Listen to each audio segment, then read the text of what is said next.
have once a month an event where we would bring in an adult, a panel of adult children of parental alienation, and they would share their stories, their experience. And we always thought that it's very important to have such event. And by the way, if you guys can hear me, let me know. I know that I always have some kind of technical problem. So anyway, so normally we bring in these adult children of parental alienation, and they share with us what their experience like as the alienated children. So anyway, today we are going to go beyond that. So what we have is today we're going to be looking at.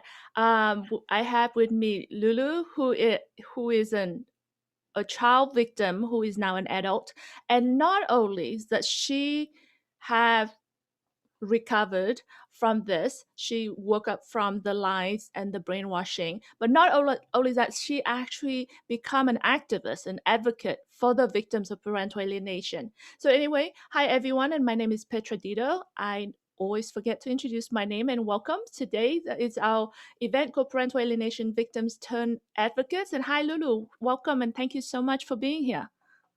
Thank you for having me. Yeah, I'm so excited to talk to you. Okay, so we have in the chat room Niti, hi, Mary, hi, and Donna, Marlon, hi. Marlon said it's froze. Is it frozen, you guys? And also, let me know if you can hear properly. So anyway, Lulu, you experienced this as a child, right? I did, yes.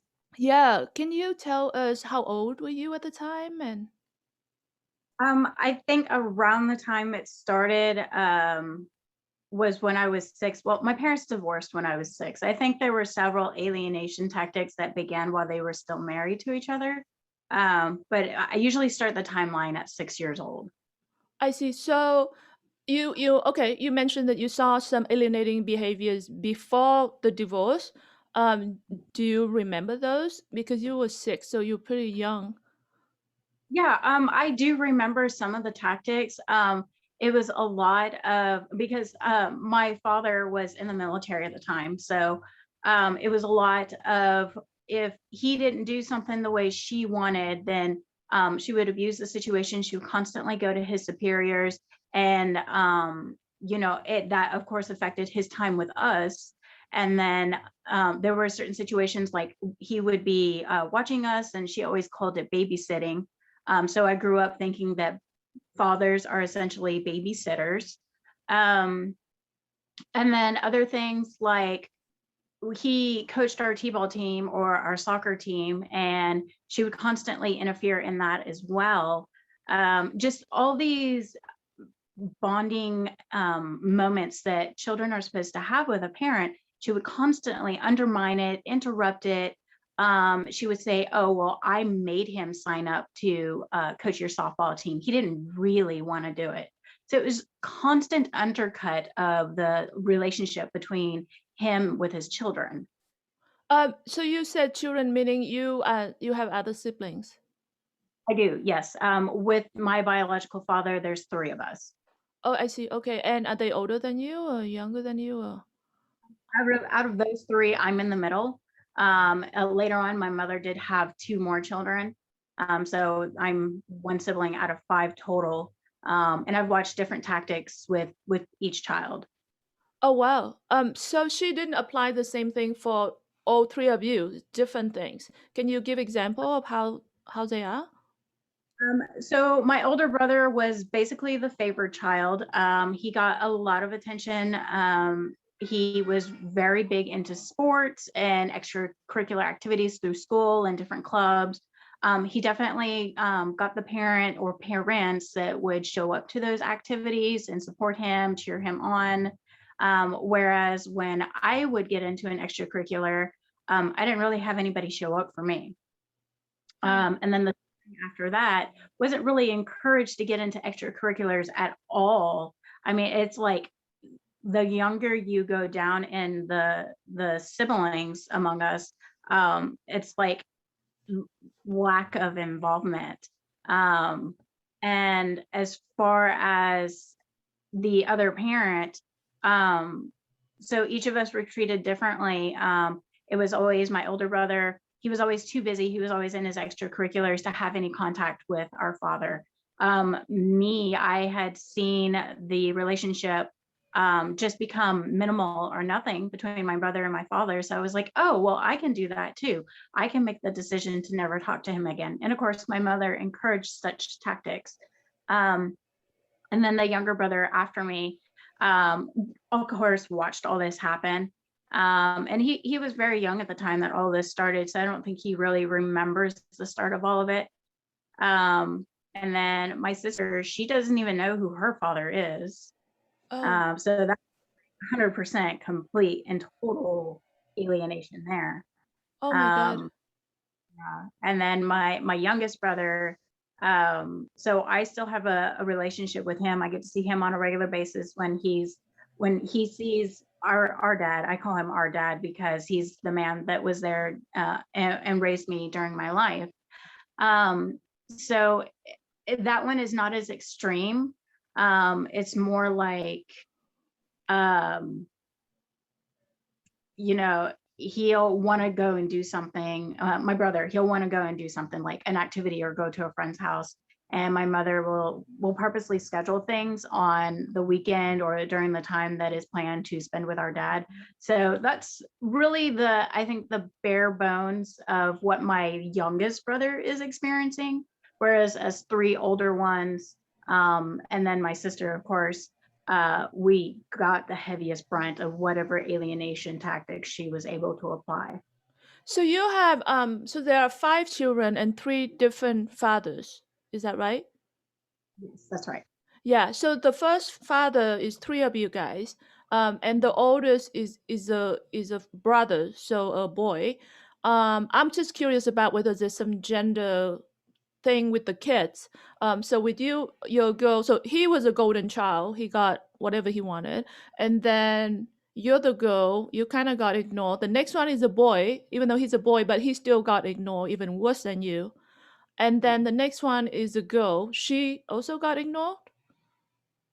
So the situation with that was a little interesting. My mother was not married or in a relationship with the father for very long. So it's one of those situations where she really wasn't sure if she was going to be able to have the baby or adopt the baby out. And my grandmother was not very happy about that situation. So she kind of became the golden child to my grandmother. So she got lots of attention from my grandmother, who also lived with us for most of our life. So my mom and my grandma, and whatever relationship my mom was in at the time, those were the adults that raised me.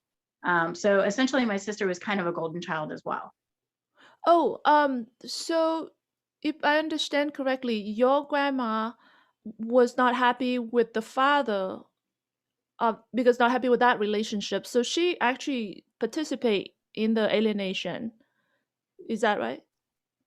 Correct. Yeah. So your mother actually had a companion in this whole thing, and then the last one is now another man, but he's around and he with you guys. So is the youngest one got alienated? You mentioned about something and I forgot. I'm sorry. That's the one where she'll try to schedule things when it's my dad's time with him. So he doesn't really get a whole lot of the alienation. He has a really tight relationship with his father, to the point to where if he notices or suspects that our mother is interfering, then he will question it. So he's very self-aware, and there's really there's no victimizing him. He's a very strong kid, very bright kid. And how old was he when the that relationship break down? The That was father. um let's see, I want to say that was 2015 or 16 when the divorce was finalized. So 9 or 10. Okay, so I felt like maybe he did have a pretty decent amount of time of bonding with his father, which is who you call your father.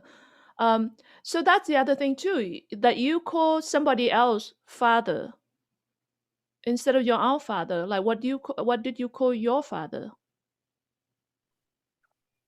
I think we have a technical. So my biological father. Oh, okay. So my biological father, I call him father. And then my dad, who is my youngest brother's biological father, I call him dad. So in a way,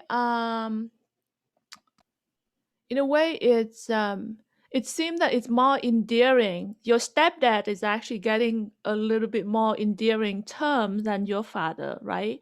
Because father is somewhat formal and distant, and then and he's your real father, your biological father, but yet he's like being kept at this sort of distant label. But your stepfather is being promoted into a lot more closer role, being replacing. He's replacing your father.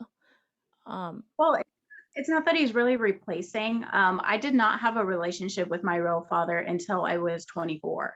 And I didn't physically like see him again, like reunite with him until I was 26. That was just 2 years ago. Um, oh. yeah, the bond there, it went past my childhood. It went into me becoming a parent myself and affecting my children. Whereas my dad, he lives in the same state. He lives like 30 minutes away from me. I see him on a regular basis. And it's been easier to upkeep and maintain that bond with him as a parent. Whereas there's a lot to still break through with my father. There's a lot of walls to get through. Um, a lot of just like finding out what kind of person he is and trying to express who I am to him. There's a long way to go with him still. Wow, I'm so sorry. So wow, that is so you saw all this. So all of these, which one do you think is most effective back then that made you turn against him?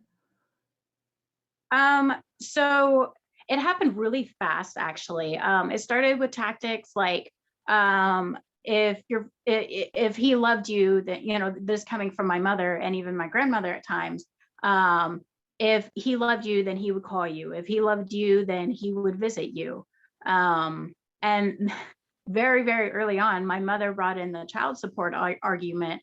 I was basically the person that was put in the position and given not only encouragement, but the narrative to argue. Mom said that that's my money. It's child support is the child's money. I want my money. Um, so why aren't you paying child support? Why can't I have this? And why can't I do this? Mom says that you didn't send child support this month. And then it quickly enrolled into, instead of calling him by calling him by dad, calling him by his first name instead. Oh, you did And that then too. to my father. Yeah. Yeah. And then the communication between him and I, because he was an out-of-state parent, even that early on in the separation, um, the telephone calls, the emails, all of it just started getting let. I don't think it became less and less at first. I think it was more of my mother would intercept it more and more often and make it seem like he wasn't calling or he wasn't sending emails. She intercepted birthday cards, letters. I mean, she got in the way every chance she could. Wow. I just wanted to say hi. Donna in the room said that sorry that you had these experiences and thank you for speaking out. Sorry, just hold on a minute. If we have another person, let me just she just messaged me. Um,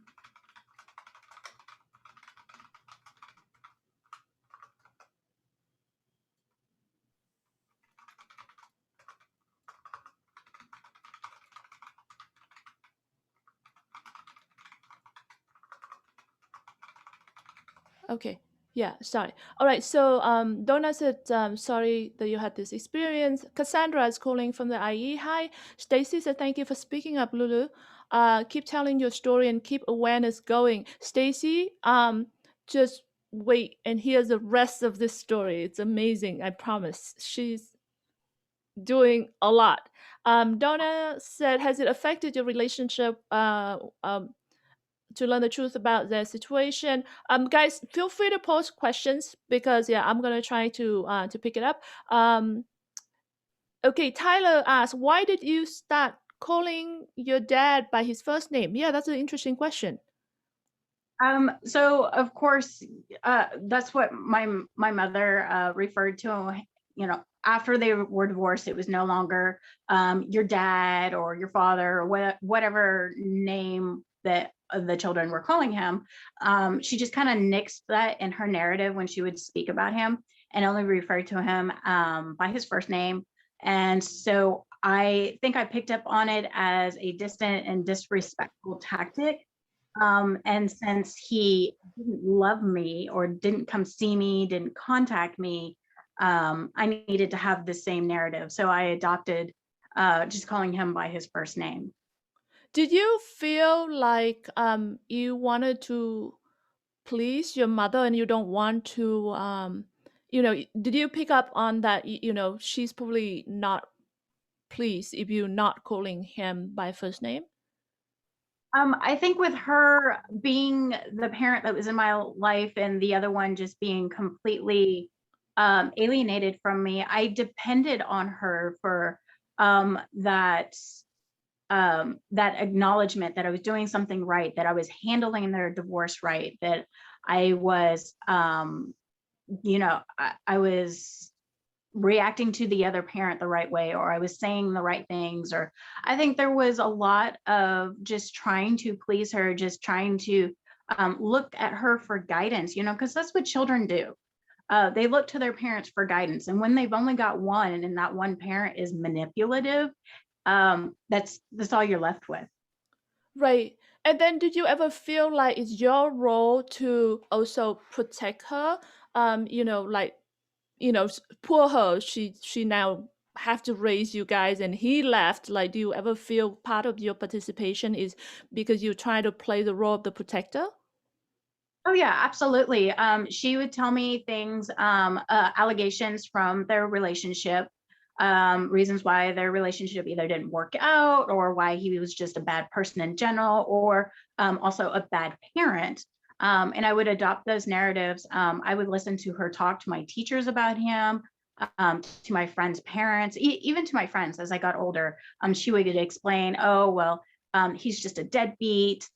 He did this to me in my relationship, and I would constantly use her narrative and defend her and be like, oh no, my mom, she's a saint, she's been through so much in her life, she's just so strong, I want to grow up and be just like her. So different parts of my life I found myself defending her, and to come to find out that I put her on a pedestal the way that I did, it really just kind of makes me sick. Sorry, because your story is very similar to mine. Just sorry, everyone. Just give me a moment. Worries. Okay, it's okay. um, sorry, guys. Um, yeah, I went through a lot of that. Where and by the way, you guys, she was 6 years old, and she had to be in the middle of all this. All of these conversation about their relationship and child support payment, and that's just ridiculous. Yeah. So Suzette was saying the trauma from this is real. It is very real. Yeah. Um, and then, by the way, it's very common for the alienated child to call the targeted parent by first name. That is a very common thing. So, in the chat room, Karen said that, her children call her by the first name as well. And it's a way of lower that parents in the hierarchy. It happens very often. Yeah, it's very true. So really, you were empowered, right, to put him down. You feel like when you put him down, you were rewarded, maybe not by physical thing, right? That's exactly how it was. I was rewarded by love and attention, and I was rewarded by having such a close relationship with my mother, having such a bond that exceeded what mother daughter should have, what exceeded what best friends should have. I mean, she was literally my everything. I depended on her not only for the needs that a child would normally depend on a parent for, but the amount of emotional and mental dependability was just completely enmeshed. I mean, there was something mental there was something emotionally and mentally unbalanced by the amount of dependability that was there. So that's really interesting because, and I see this a lot with all these adult children that I interview, is that, you just said about, you were rewarded with love and you were very tight and everything, right? But at the same time, in that relationship, you are being abused by your mother. And I'm not even talking about the alienation stuff, right? Just in terms of mother-daughter. For example, you mentioned about she would not be there for you when you do extracurriculum activities. What are some other things? So she had me signed up in Girl Scouts for a little while. At the time, I thought was a total blast. And then she got into a relationship for like less than 6 months, and we moved out of state. And then all of a sudden, Girl Scouts was just like not an option anymore. So it was something like as soon as I got interested in something, that cycle was also disrupted. Another thing that really still plays very heavy on me today, and I still carry a lot of paranoia with me, is she would get very close with my friends, and later as I got much older into like being a teenager, and even my first marriage, she got very very close with people that I was in romantic relationships with. Um, she wanted to know what I was doing, what I was saying behind her back, essentially, is what she was asking. At one point, when I finally got into community college for a little while, she kept telling my first husband, "Oh, I don't think she's at school. She must be out doing something or hanging out with somebody." Filling his head with all this information. And I was a new mom. I think when I finally got into a couple classes at community college, I think our first child was probably 3 months old. I mean, she undercut every part of my life, my education, my relationships, even my relationships with my teachers. She would over um I can't think of the word that I want to say, but I was interested into getting into cars at one point, working on cars. And she had gone up to one of my teachers and was like, "Oh yeah, she's really good at working on cars. She's just like super interested." And she just kind of like really talked me up. And then I would get put on the spot about my knowledge at times. And I'm just like, I'm interested, but this isn't really a hobby of mine yet. I need a mentor. I need someone that's going to take the time and teach me these things. Um, so there were a lot of those situations where I was seen for not who I was, and it kind of made me look like a liar.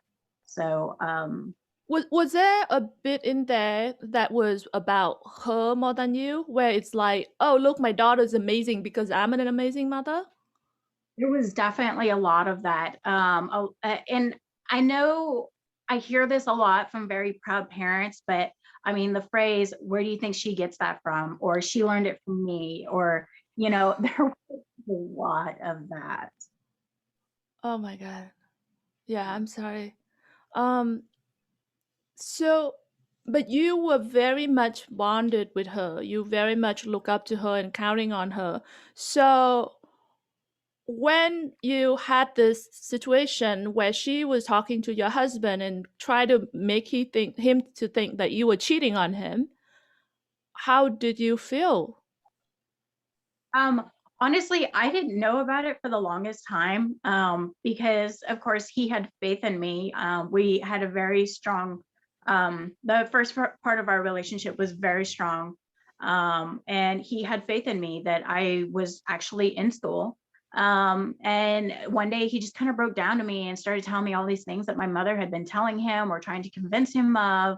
And it was another fight between my mother and I. Around the time I was 15, I started becoming very distant from my mother because of her involvement in my life just being completely chaotic.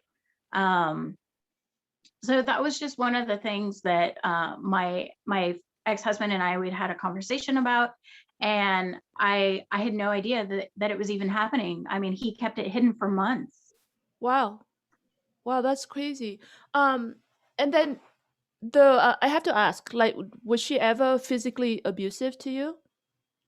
No, she wasn't. Okay, so it's just the psychological abuse that was going on. And then so at 15, you felt like that kind of overbearing enmeshment was too much. So you try to break out of it. And that create the conflict between you two. Absolutely. And it was really strange because she was very proactive in my mental health. Like I said, I kind of start the timeline around 6 years old. She actually put me and my brothers, us older three, in play therapy for my parents' divorce to make sure that we had the stability that we needed and make sure that we were processing things okay. And then I was in therapy for most of my life, off and on, just dealing with, becoming a young woman, and being essentially a fatherless child. I didn't know that that was the origin of things, but I had a lot of mental struggles that I really couldn't find the origin of. And it was really interesting because I look back and none of these mental health professionals that I saw over the period of my life could help me or identify what was really going on. Um, so yeah, it was really hard for me to identify for most of my life that I was actually abused because people don't see psychological abuse as abuse. Yeah, no, it's very hard to see. So I'm curious. The other thing too is about the motivation or the intent of your mother's behavior towards your father. Do you think that what she was doing was completely sort of innocent, and she's only doing it because she thinks this is the best, and not with the intention of harming him? No, I think a lot of it was definitely retaliation. I think the intent was absolutely there. It was directed at him. Um, I think maybe at first the intent wasn't there for us kids. But I think as the years progressed and she was able to get away with certain things and it started to escalate, I think an intent definitely developed directed at us older kids. Okay, so there was a harm intent to your father, but then even to you later on, it's also intentional. Wow. Do you remember maybe examples of self-proclaimed intent that you could, maybe something that she might have said or anything that made you believe that she had intention to retaliate against him? Um, I mean, she would tell me that he was an abusive person, not only to her, but to us kids. She would talk about different scenarios. And then I noticed over the years that those stories started to change. So then that got me to thinking, about the details of it and if it was really true. And if it wasn't true, then, why would she say these things? I think as I started to question things, um, those are the examples where I was able to question the details of what she said over the years. I think those are the examples, that the only thing that I can really think of off the top of my head that made me see the intent that was there. Okay, so you said you woke up to this when you were 24. What happened? Well, the rift between my mother and I started when I was 15. Right. I guess since she didn't really have anybody to alienate at the time, she started alienating me from my friends and my relationships. So I started seeing that and acknowledging it. And then around the time that I was 24, I was, well, no, actually before that, when I got divorced with my first husband, I was, because at that time, I was in the frame of mind that my father had abandoned me. And I was like, I'm going to support, I told my ex, I'm going to support you to have whatever relationship with the children. The children are not ever going to feel what I have felt. They're not going to be abandoned. They're not going to have an absent father. I wanted him to be there. Um, and then, of course, my mother intervened and just kind of filled his head with, well, Lindsay's just going to keep the kids from you. And she's she's never going to let you see them. Um, and so she would turn right around and tell me that I needed to keep them away because he was a bad parent and he probably abused them, and that he just wasn't stable. Just like started telling me all these things about my ex as reasons as to why I should keep him away from the kids. And I was like, this doesn't make any sense. He's a good parent. So that divorce really, her attempt to control the outcome of that divorce and the relationship of my ex with our children, um, that was a huge, huge eye opener. I think that's probably the biggest thing that hit me as far as alienation in general. So that's when you were 24. Mhm. Okay, so um I'm curious, did she ever say create allegation that your father abused you physically? What about sexually? No, it was mostly he would just discipline us too hard and leave marks on our bodies. Um, and that he was negligent. So I would be left in the crib with like a dirty diaper that was explosive, and negligence and too hardcore discipline were the main allegations. And obviously you had no recollection of these because supposedly you were a baby. Correct. And now that I'm thinking about it, no, I actually do have recollection of my mother spanking me too hard and leaving marks on my body. So, I mean, I guess maybe there was some physical abuse from my mother, but I don't recall my father ever disciplining us or spanking us to the point to where it left marks on our body. Thank you. So there's a lot of question in the chat room. Okay, Karen, thank you. She said that my mother used to say that it's okay to cry and it's like shower for the soul. Thank you. And Roy said sending love to you both from New Zealand. Thank you. Thank you, Kaylin. Hi. Nidhi said, I'm so sorry for Petra and Lulu for your experiences. No children deserves to go through this. Totally agree with that. Burnett said, I wish that the politicians could see the damage that parental alienation has done to these two ladies. Actually, our stories are not just isolated incidents, and we are going to continue to speak up, and we are going to try to make the lawmakers recognize this. This is definitely our mission. I believe the same with Lulu, the same with Mai, right? Um, okay, we have more questions. We're gonna pick up in a bit, so let's just continue. Okay, so you woke up at 24, and then you did you have a therapy at the time? A therapist? Um, I think when I went through my divorce with my ex-husband, I was seeing a therapist at the time because I needed to process whether or not divorce was the best thing for our relationship at that time. Um, and the therapy at the time kind of turned from trying to process that to the relationship that I had with my mother and all the chaos that I just felt was going on. And a really important detail that I guess I've left out. So the entire portion of my first marriage. So this is going to get into some of the statistics that fatherless children fall into. I became a teenage mother. I got pregnant in high school. Got married very shortly after high school. Lived with my mother throughout my first marriage and having two children and my divorce. So I lived with my mother all through that time. So her alienation and her tactics were 100% accessible to me. Um, so I just wanted to throw that detail in there just to let people know that, I didn't get a break from her. There was no walls between us. Yeah, yeah. And the outcome, that it led to you having inappropriate relationships so early on and things like that.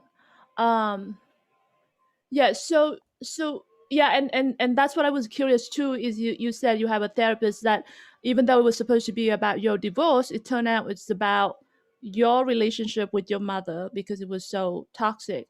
I assume that that helped you with waking up to the issue.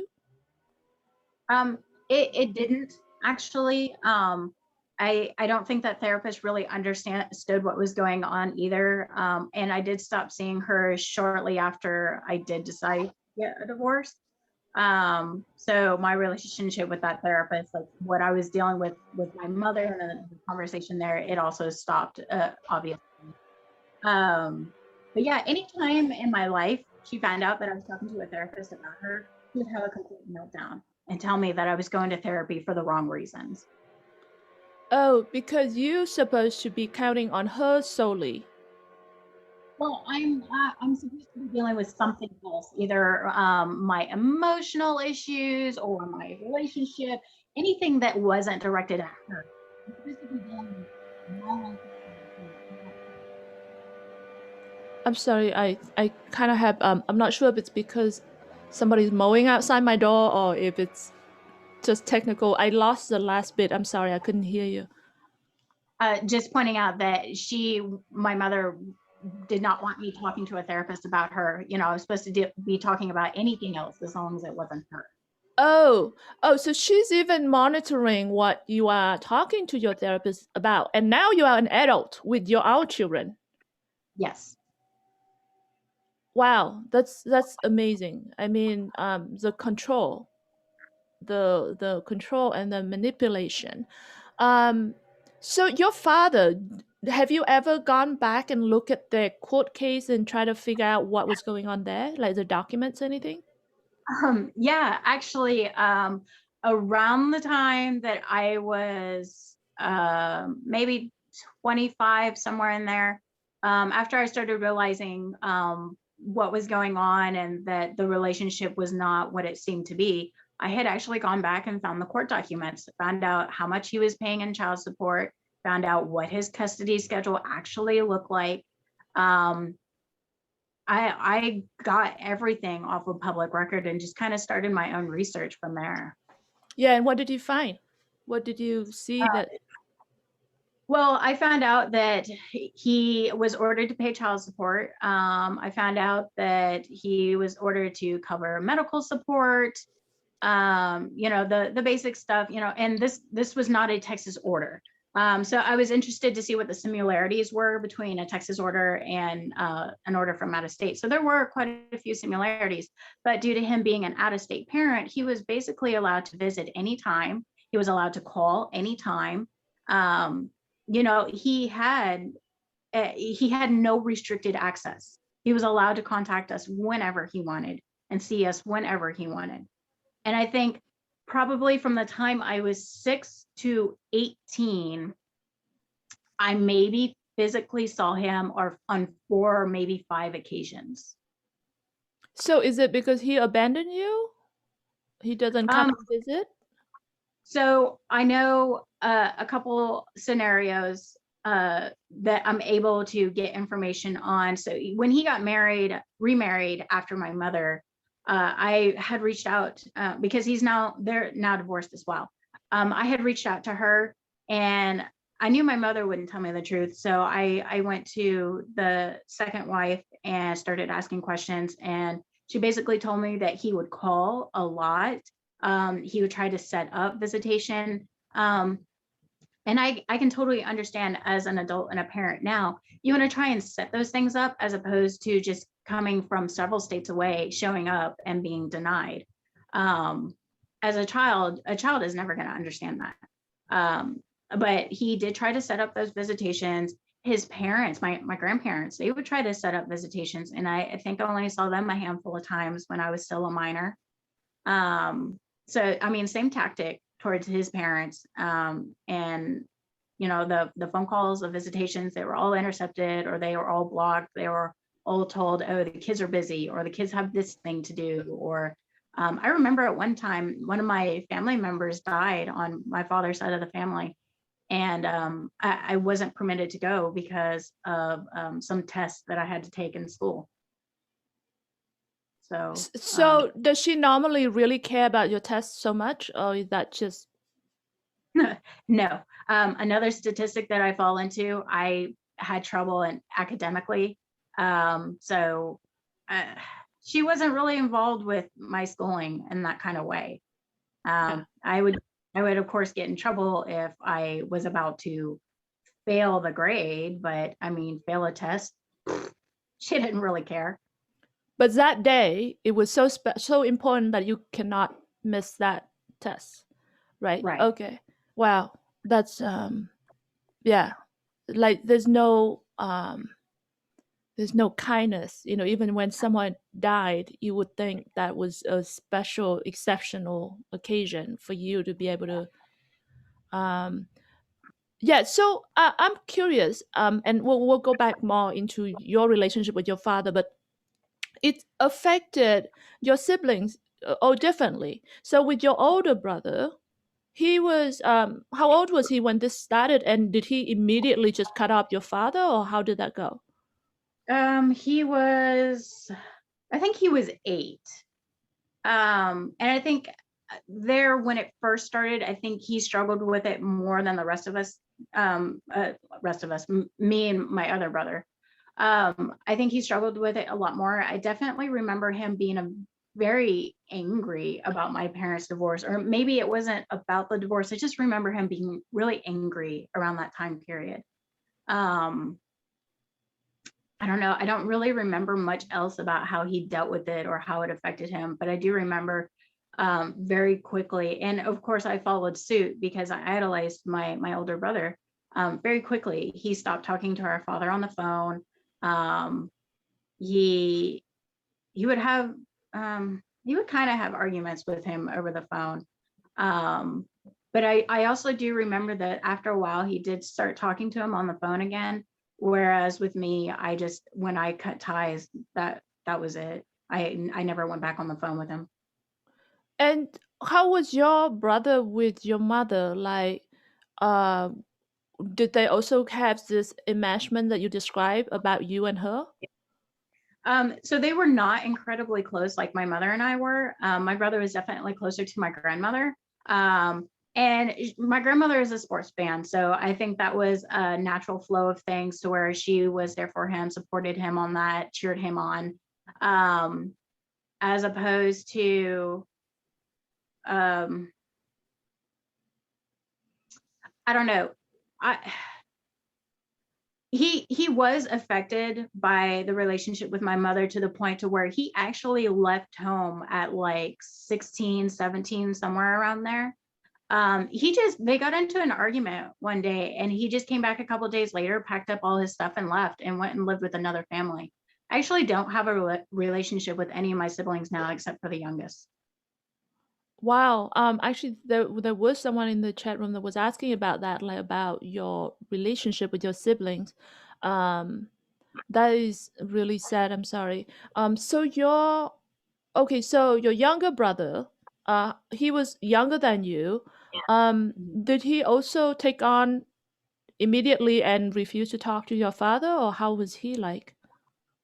When it all first started and their divorce was finalized, he was still in diapers. So there wasn't really much to go on at that time. But from what I can remember, he's never really had much of a relationship with our father.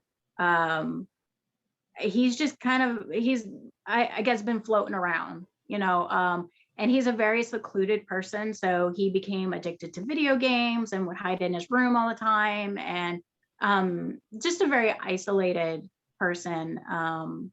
And not much of a relationship other than the emotional and mental codependence, like I described. There wasn't much of a relationship between him and my mother either. Um, that I guess he didn't really have much of a relationship parental wise at all. He just kind of got dropped between the cracks. And then your half sister, she did you see her father trying, or you didn't see him at all either? I remember, like, I know his name and I remember him being around for a very short period of time. But my mother described the situation to me as she wasn't ready to get married And he had looked at her and said, well, let's just do the right thing and get married. And so she kind of freaked out on him and got his social security number. So if the baby ever wanted to reach out to him when she was older, then, they could try and track him down. But after that, she cut ties with him. And I don't remember ever seeing him again after she found out she was pregnant. Oh, wow. So really the cutoff was even before she was born. So Yeah. it's just complete cutoff. Wow. Um, yeah, that's tragic. And Yeah. then, yeah, your youngest one we talk about, he had 8 years or so with his father, who is Yeah. now also playing the role of your dad and Mhm. everyone's dad. Um, so now you're somewhat older. So when they got divorced, what did you see in terms of the alienating behavior toward him, toward the third husband? So it was a lot of the narrative that was directed at my brother was because when they divorced, there was no way my mother has not worked in many, many years. Um, so there was no way she could afford to keep the house, even though she was given the house in the divorce. And then she told my brother, well, it's your dad's fault we lost the house. It's your dad's fault we're homeless. It's your dad's fault we're in this situation. It's your dad's fault that we don't get to see your nieces anymore. Everything is dad's fault. Everything. Yeah. So three different men, and it's all their fault. None of this Always. is, yeah. She's always a victim, Yes. right? And there's had to be always some enemy because, Oh yeah. right, she has to always attack somebody at some point. Yeah. Wow. It's so similar to my story. I don't have that many siblings. It's just me, but it's actually just, yeah. So okay, so you woke up to this at 24, but you said you didn't go and connect with your father immediately. It seemed like it took you 2 years before you finally decided to connect with him. Why is that? Like, what was going on in those 2 years? So the same year that my dad and my mom got divorced, they um he was court ordered out of the house. So again, I was left with my mother. And I was in another relationship at the time. We were living in the house still. I had never lived away from my mother still at this point in time. Um, so I ended up leaving like very abruptly in 2015. There was an argument that I had gotten into with my mom and my grandma, and one morning I had enough. I packed up as much as my children's things as I could put in a couple of bags, and I headed for the border, for the state border. Um, I never actually left Texas that day. I came really close. But it was really traumatic. I turned off my phone. Nobody could reach me. I filled the car up with gas, and I was just going to keep driving. I think my initial goal was to just go to Oklahoma and show the kids where I played when I was a kid. And I really didn't have any plans past that. Um, so Wow. yeah. So that's what was going on at that time period. Um, And then what happened that day? I did end up turning on my phone. I had no calls from my mom or my grandma. I had several missed calls from my dad and my fiance at the time.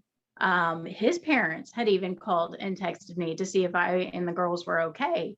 And they had me come back, to the area where my fiance and his parents were living, and I stayed over there for the holidays. This was on December 5th of 2015. So right at the holidays. So you were in a very dangerous situation. You had nowhere to go, and you had kids with you. no job to go to. They had no idea where you're heading to. But the fact that you dare to leave, that they are more angry about that than the concern or worries about your safety and your children's safety. So you are getting the silent treatment. Am I Mm, seeing this right? yeah, So it's more important to her to show you, how dare you? How dare you stand up to me? So I don't care how what kind of situation you're in. right. And wow. Yeah, it's Yeah. insane. That's abusive. Yeah, well, I mean, it escalated further actually, um, because when we did return to the house to get the rest of our belongings, the house was pretty much packed anyway, because I mean, she knew she couldn't afford the house. So as soon as she was granted the house on the divorce, she knew that they were going to have to move at some point. So everything that early on was already packed. And I actually ended up calling police out because she wouldn't. We had a key. My fiance and the time we had a key to the front door. Of course, we lived there. Um, my mom, my grandma, who was in her 60s at the time, and my brother, who I think might have been in his just 20 or 21 or somewhere around there at the time, barricaded the door so that we could not get in. And then when we called police there, my 60-year-old grandma told police that my fiance hit her with the front door and tried to break in. So I could not get my belongings that day. I actually had to send her a letter saying, I will take you to civil court and sue you for all of my belongings if you do not allow me to come and get them. And that was the only way that we could get our stuff back. But before we got there to get our stuff, she had actually gone through everything and taken anything that she wanted. Did your My goodness, did your fiance got in trouble for that false allegation? Oh, no, he didn't, thankfully. And I was able to, because I was right there, I was able to tell the officers what had actually happened. We presented our front door key, told them that we had used it. And then they had just decided to barricade the door. And that's when we walked off the front porch and called for a civil officer to come by. Um, I'm curious because your grandmother clearly played. It seemed like she's also very toxic, and she played a very active role in all of this. So I'm curious, what was the situation with your mother's father? Was she also alienated child? Um, so my mother's an only child. And all I've ever heard about, I want to say grandfather because I know that's technically what he is to me. But he's never been referred as a grandfather to me in my entire life. Just referred to as my grandma's ex-husband. So apparently he was a very abusive person. Of course. And Oh, of course. but however, my father has actually been able to confirm that he just was not a good person. Um, but that also some of the really um, dramatic stories that came out of my mother's childhood may not have been as accurate as my mother had claimed to be, as far as what the abuse was or the extent of the abuse. Okay, so you said that your father confirmed it. I wonder how much your father is confirmed it, just like how people, when they hear this story and they will take side without actually knowing the truth. Because alienators are very good at making other people believe in their stories. And your father may not have been around to see what really was going on with your grandfather and your grandmother and your mother. I wonder if that confirmation was a truly unbiased and informed opinion. Um, I'm I'm not really sure. I know he had met the guy because my mother and my father, they met when they were in high school. And from what I understand, my grandmother and her ex-husband, they might have still been married at that point. So he was around that person. Um, so I'm hoping that whatever opinion he gave me was based on whatever he saw or some form of fact. Um, because I went to him for answers on some of that stuff. That was one of those things that I had questioned myself. Was this man also alienated from me, or was I actually being protected from a bad person? Is he? I mean, is he still alive today? The grandfather person? Yeah, yeah. I have no idea. I don't even know his name. Um, because I wonder, really, I do wonder how much of that is true. Because when you know, when you're being constantly brainwashed with these stories, and then everyone around, there's this smearing campaign, and alienators are very effective at their campaign. How much of that is true? I'm not trying to cover if he was really abusive. That's a completely different story. I'm not taking side either way. I'm just curious about what the truth was. But And I question that as well. Anything that my mother has ever said, or any relationship she's had, whether it be romantic or a family one, I question everything. right. And then that's the other thing, right? Once you wake up to this lies, you now question everything. And most importantly, you question yourself, right? Your sense of judgment. Absolutely. I remember when I did reunify with my father. There was one night when we were all sitting at the table playing cards, and it was after dinner. It was me, my father, my grandpa, my grandma, and I guess she would be like my step grandma, but I've always seen her as like a grandparent. There was none of that step business. Um, so we were all sitting down one night, and I remember asking them, hey, I have this memory and this is how it played out. Is that real? Is that really what happened?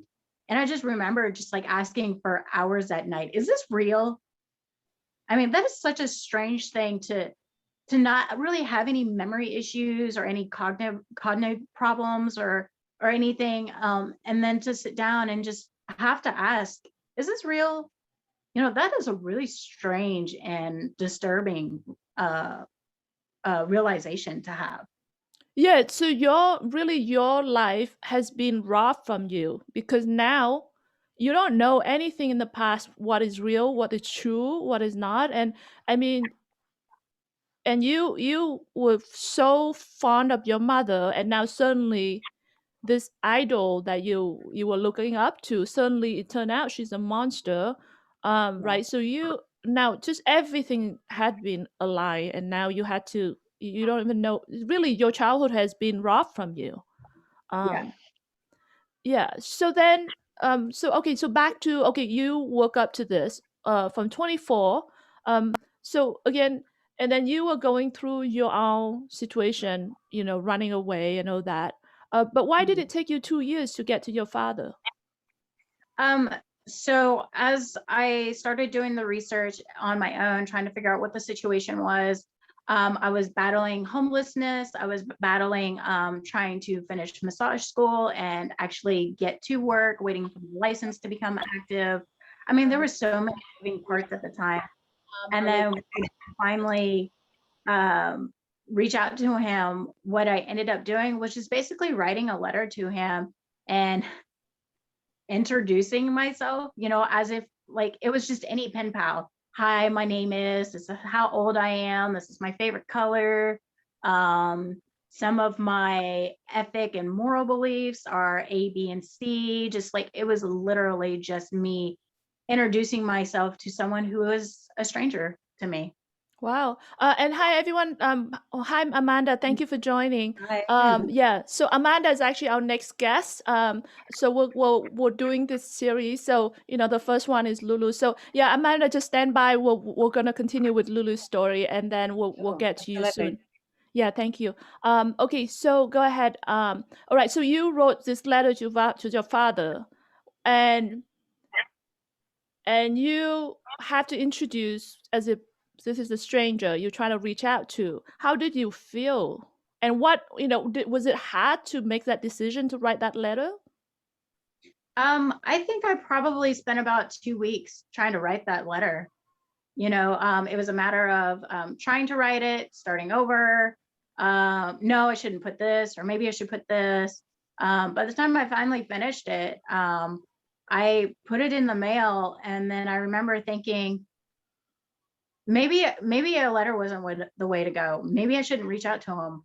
Maybe it's too late. I was a bad kid. Maybe he doesn't love me anymore. I said some awful things to him. Maybe I hurt him too bad. Maybe he won't forgive me. Maybe. And I just, even to this day, the guilt just it's just that's the hardest part of this whole thing, is the guilt that I have for being the child that I was, for saying the things that I did, for treating him the way that I did. And when you were younger, you didn't know at all, right? This Right. You did everything that you thought was right. Right. Um,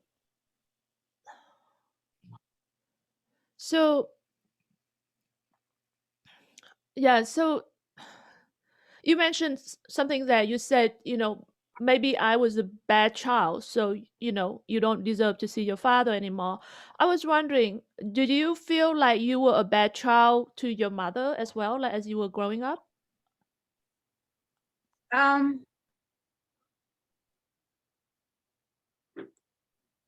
or not good I don't enough? Probably not good enough. Um, I think there were things that I did in my life, or decisions that I made, that were based on whether or not it would make my mother happy. If she would be so accepting that we would just have a one extra bond over this decision that I made, or this part of my personality that developed. I think there was always a part of me that felt I wasn't good enough for her. Yeah. And what about you as a person? Did you feel like you were not good enough as a person, or not enough? Even maybe good is maybe not the word, but do you feel like you're not good and you're not enough as a human being? There were definitely self-esteem issues, self-identification issues. You know, I I think the less I felt I was getting my mother's attention, or the less that I felt it, it did come to a point to where, like, every decision I made, or everything I did in my life, and this is speaking when I'm still a minor, um, it just got to the point to where I wasn't enough. So I'm going to do everything I can to not come home. I'm going to get involved in this school club, so I have to stay after school, or I'm going to stay at this friend's house, or um, if I was in a romantic relationship with somebody, I'm going to stay at their house as late as I can, or as often as I can. And I'm not going to be at home as often as I can. You know, I'm not going to have a bond with my mom anymore. She doesn't need to hear these things. She doesn't need to know what I'm up to. It sounds like typical teenager stuff, but honestly, it was me entering survival mode. Right, right. There's a question. I know there's so many questions in the chat room, but there's a question that said, is there, this is Tyler's question. Is there any technique that could have helped you to understand the truth about your mother sooner? I think there's a book out there, that the first thing that made me feel like I wasn't crazy, a book called Co-Parenting with a Toxic Ex by Amy Baker. And I think if you read that book, it breaks down the tactics and the stages of alienation very, very well. And I think if there was anyone in my life, whether it was a friend's parent, school counselor, one of my therapists, I think if anybody had been able to bring this to my attention and explain these things to me, then my life would have made a lot more sense. That definitely would have helped me, if somebody could have just sat down with me and said, it's okay, and this doesn't have to be your life, and here is what defines what you're going through, and I want you to know that you're loved, and this isn't right. This life is not meant for you, that you are that you're going to be okay one day. I wish there was some, when a crime is committed against a child, there are certain interventions that happen. CPS might get involved, or the police might get involved, the school counselor. I wish somebody had gotten involved and intervened in my life. I wish somebody was there for me, but nobody was. Right. And if your father was the one that turned up and tell you this is what happened, you probably would not have listened to him, right? Actually, when I was turning 18, I actually went out of state to see his parents. And the only reason I went, I said I would go as long as he's not there. As long as, he's not like secretly there, or that he's gonna like pop in for a surprise at some point. He has to be completely absent. And they're like, yeah, he won't be there. He doesn't live here anymore. And we get there at like, I don't know, 3 o'clock, 2 o'clock in the morning or something like that. And he's in the kitchen getting a glass of water. He lives with them. I was so angry with my parents, or with my grandparents. Yeah. And so at one point during that trip, he actually sat down with me and wanted to know why I was so angry at him, why I was so distant. He just wanted some information from me. And I basically looked at him and said, this is the memory that I have of you. The last time I saw you, you said you were going to come back and be my father. You said that, this was not going to be it for us. I saw you leave on that airplane for your last trip in the military. And then I didn't really hear from you or see you ever again. And he tried to explain, then, he tried to see me, he tried to call me, he tried to be involved. He would ask for my grades, or ask for my mother to have us draw a picture so he could put our artwork on his refrigerator.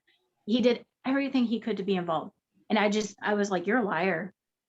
That's not true. Yeah. My mother would have me. No way. Right. Sorry, Amanda, maybe do you want to come back maybe in 20 minutes? I don't want to hold you hostage sitting there, like maybe 20 minutes or so, and then that way you don't have to wait. And then, yeah.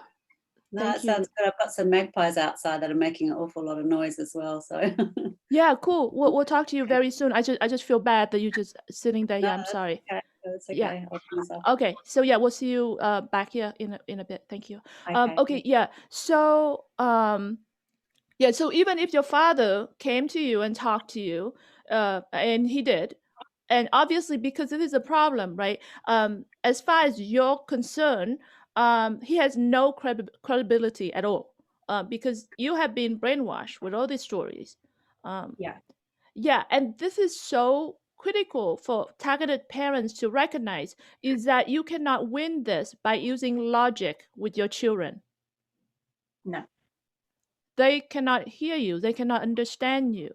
You don't have credibility with them because your credibility has been destroyed not by you but by the alienators.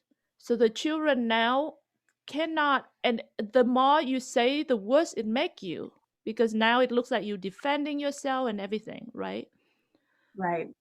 And I would point out that and I don't want to downplay anybody's experience, especially a parent that's trying to reach out to their child or their children. I don't want to downplay anything. But I think it was a lot easier before today's technology to alienate parents, because I look back on my experience and I remember there was phone calls and there was emails, and that was it. There was no such thing as video chat.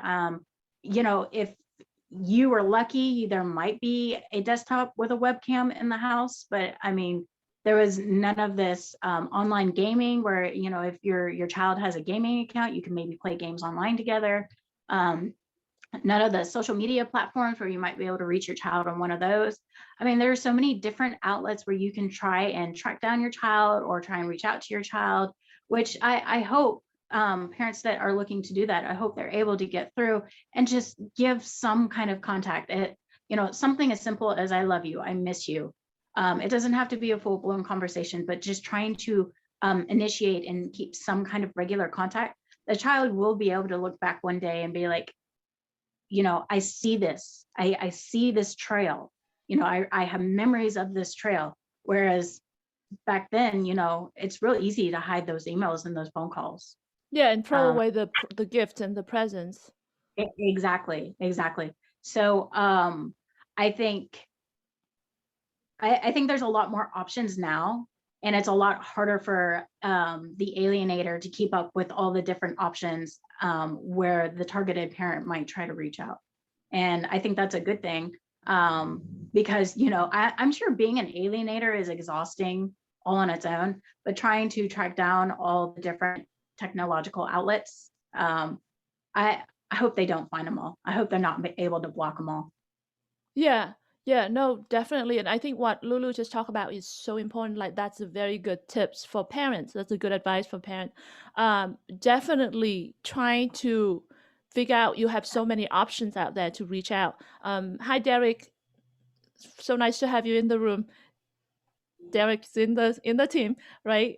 So anyway, for my case, my father, this is back then, but he created a website. He used a Google site, and he actually left for me after he passed, and I was able to get back those things, and have the evidence of what happened. That's amazing. I mean, that is really incredible. Um, Seriously, that's is like everything. What he left for me was everything in my healing and everything what I do now. Like the strength that gave me, that healing that gave me. So really, you have, like Lulu was saying, you have so many options today to leave your digital footprint, to reach out digitally, to have ways. But it's not about using logic to get to your children. It's not about punishment, because um, your children didn't do anything. They did what they knew as to be the right thing to do. They didn't know that they were doing a bad thing to you. That this is not their fault. So you can't use punishment to your children, and you can't use logic to convert your children. So those are really important to recognize. So okay. All right. So then, during that time you went and you saw him, and you're an adult at that point, right? Yeah, Yeah. and that's something so important too. Is a lot of parents like, oh, I'm waiting for my kid to turn 18. There's nothing magical about that number 18. Yeah. There's not any magic button or magic age. Like I said, this continued on to me becoming a mother, and it affected my children. You know, he didn't get to meet his grandchildren until 2 years ago. Right. So yeah. So don't just think that because your children are adult, and then why can't they understand it? It's because of all the brainwashing. The campaign has been going on for so long. And if you have something that you see as truth, it's very difficult to break out of that. So okay, so now you kind of recognize that your mother, and by the way, somebody in the room said, oh, lucky that your mother is not narcissistic. I'm actually questioning that. I'm wondering if they are wrong about that. Sorry, what did you Yeah, say? I question that as well. I think if someone were to actually diagnose her, it would not be any surprise if she was a narcissist. And I'm curious, what did other people outside, when they saw you and your mother when you were a child, what was their expression or impression of her? Did they think that she was an amazing mother? So this is what irritates me about then and now. It is exactly the same. Oh, she's a single mom. She got out of a bad marriage. She's doing so great putting her life back together. You know, she's a single mom and she's a working mom at the same time. She's just so strong. And you know, we idolize mothers and alienating parents that are doing the same thing. But I say mothers mostly because that was my experience, and because that is what society sees as the norm. As you know, the mother should get more time with the children, therefore she's the primary parent, therefore she has more power and ability, in my opinion, to use these tactics. So people saw her as a strong person, as a strong-willed, as a productive and a motivated, and just like all those positive words that you want to build your children up with. That's how they saw my mother. You know, Yeah, they idolized her in ways that I did. right. So the alienator was abusive, but yet the rest of the world didn't see it. They thought that she was an outstanding human being and parent. Yeah. Yeah. So that the question, again, it was, I mean, there's so many questions, and I apologize. I will try to scroll back up because I still have so much more into this story. We're not even near the end yet. Yeah. So yeah, that's the problem. So they are so good at hiding. They have this facade. Um, so anyway, so you're now an adult, and your father talked to you, and you still didn't see it. You have your own children, you're engaged, married, etc., and you still did not see it. Logic still did not work on you, Nope. and you already had trouble with your relationship with your mother. So it's not like you are still like attached to your mother, Right. but yet you still not reconnect. So what does it take? Like how did it get to the point that you end up seeing your father? It really got to the point of me experiencing what I did with my first divorce and seeing how my mother was treating my ex-husband, or, at the time, ex-husband to be.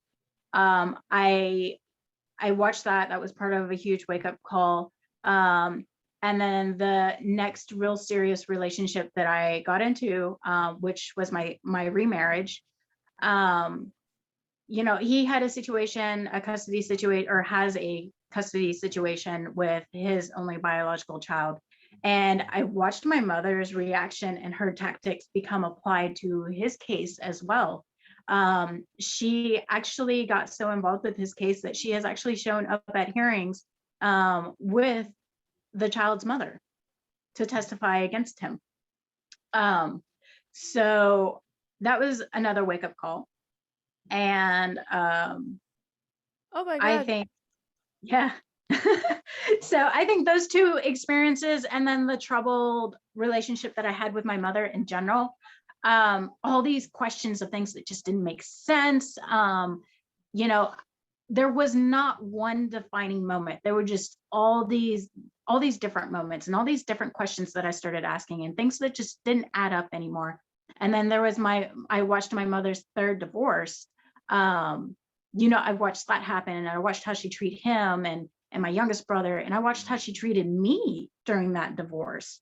I became ostracized during that divorce because there was one day where I was having a conversation with my dad, and my younger brother from us, the three older set, the younger brother from that relationship, had thought he heard something, heard me say something. So he went and told my mother and was like, oh, she's talking about this. So her and my grandmother came home that night and just started cussing at me and calling me names, and basically was like, I can't believe you picked his side. And I'm like, whoa, I'm not picking sides. I mean, we were talking about something that belongs to my fiance. Like, it was not what you thought we were talking about.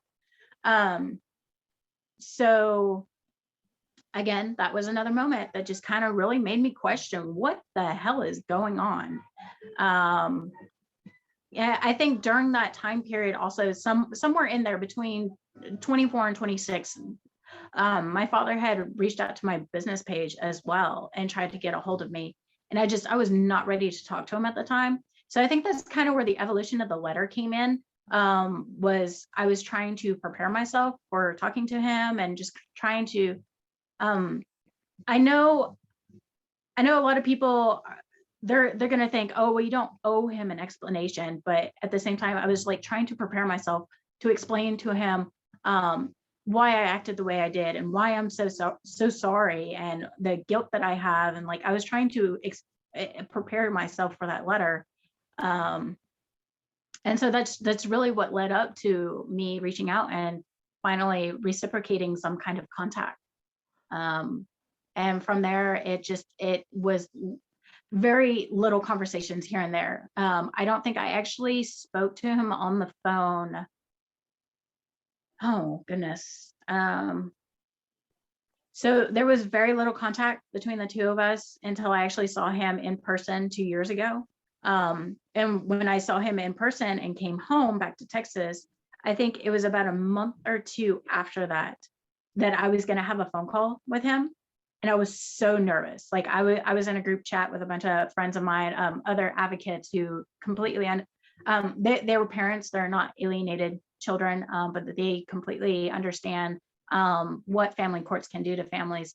And I'm like, I have to stay on my phone. I have to stay texting you guys, or I'm going to put my phone down and I will ignore his phone call. Not because I don't want to talk to him, but I am so nervous. I'm so scared to have a conversation with him. Like, what are we going to talk about? And to this day, that's sort of the relationship that we still have. How did that phone call go? It went really well. I think it actually turned into like a 30-minute phone call. It was just basically like, how are you doing? How's your business doing? How are, you know, grandkids doing? How are they doing in school? You know, there were enough topics of conversation brought up to where it could actually be a conversation. Which still at the time was such a foreign concept to me to have a conversation with him. And like, I can feel myself getting jittery, like even now, just like thinking about having a conversation with him, because I'm just like I really want him in my life. I really want to have like this paternal bond with him, but I'm so hesitant because of my childhood, because of what I've been through. And I really just don't know where to go. Like, I don't know how to build that bond with him. So that's really where I'm at now as far as my relationship with my father. I'm trying to build that bond, but I'm lost. And he didn't try to use that time to explain himself or justify things in that phone call. Well, because we had seen each other in person and we'd had that really deep conversation of, is this real? You know, there was a lot of talk about the past. So I'd gotten quite a few answers and clarification on things.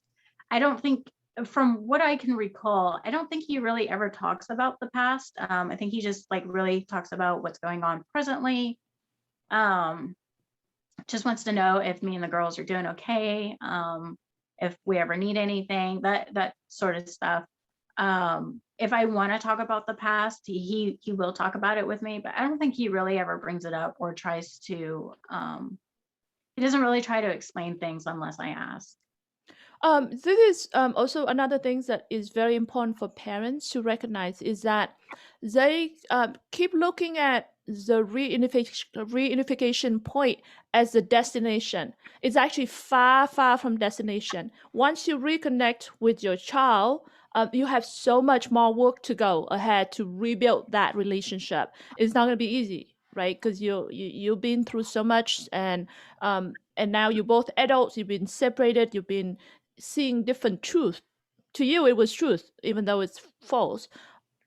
So the rebuild is going to be challenging, and the problem is, if you hold, as parents, if you hold any resentment towards your child because of the child's behavior, then you're not helping with this healing and rebuild journey, because you can't hold resentment toward a child that did not know what they did. You know, they did it because of the alienated's influence. So if you ever get to a point of reconnecting, you have to take that as a brand new, fresh start. You have to be willing to let go of the past and be there, be the parent for that child, even though now that child might be an adult. So yeah, it's not going to be an easy journey. Don't look at that as a destination. Far from it. Um, so yeah, so now, and I'm curious. You mentioned about you went to see his ex-wife, the wife after your mother. Was that before you wrote the letter, or is that after? That was before. She had gotten to a point in the conversation with me where she was like, you know, I really appreciate you reconnecting with me and saying all these kind things to me, and you know, even apologizing for things that you really don't need to be apologizing for. But I really encourage you to reach out to him and have these conversations with him. So she was also a push in that direction for me to reach out to him.